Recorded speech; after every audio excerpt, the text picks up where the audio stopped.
So these, I waited 3 days and I just sat here and watched these shopping carts sit here. You got Riteaid here, and it's supposed to be kind of a community drugstore. And every time I go in there, it's like a morgue.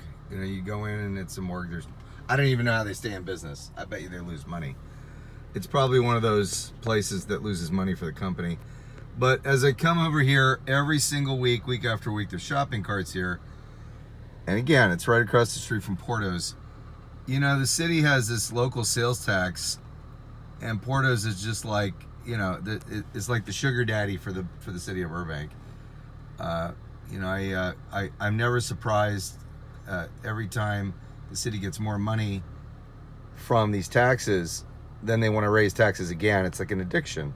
It's like an addiction. You get a little bit of taste of that local sales tax, and then you keep raising taxes. So these shopping carts just sit here, and the city's like, well, we're very busy. We got a lot of stuff going on. I'm like, yeah, I get that. Why don't you call the merchants? You're driving by. You probably don't live in the community, but you're driving by on your way to work, going to your office downtown, and you see shopping carts. Why don't you ask the merchants to take care of it? You can see the brand name on the cart just by looking at it.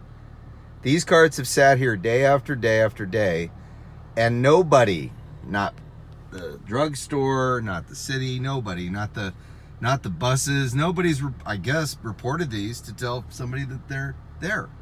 So they never get picked up. And then, the city will say, well, we call, but they're very slow to take care of it. I'm like, yeah, they're very slow because you don't drop the hammer on them.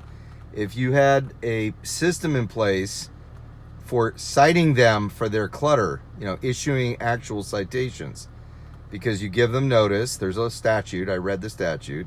You give them notice. You give them their 72 hours. If they don't pick it up, then you start issuing them fines. You fine people, they're going to be pretty quick to pick up the shopping carts, don't you think?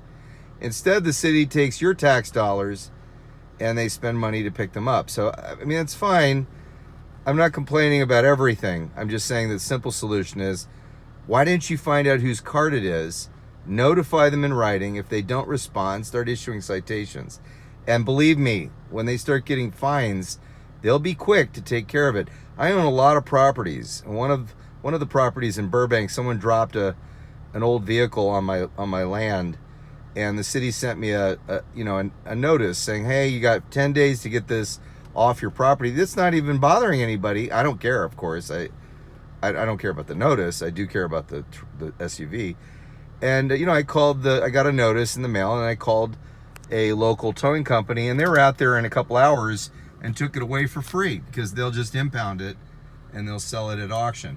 So, there's ways to deal with this kind of clutter and junk, but this has to do with the homeless. Who do you think brings them here? Of course, it's the homeless.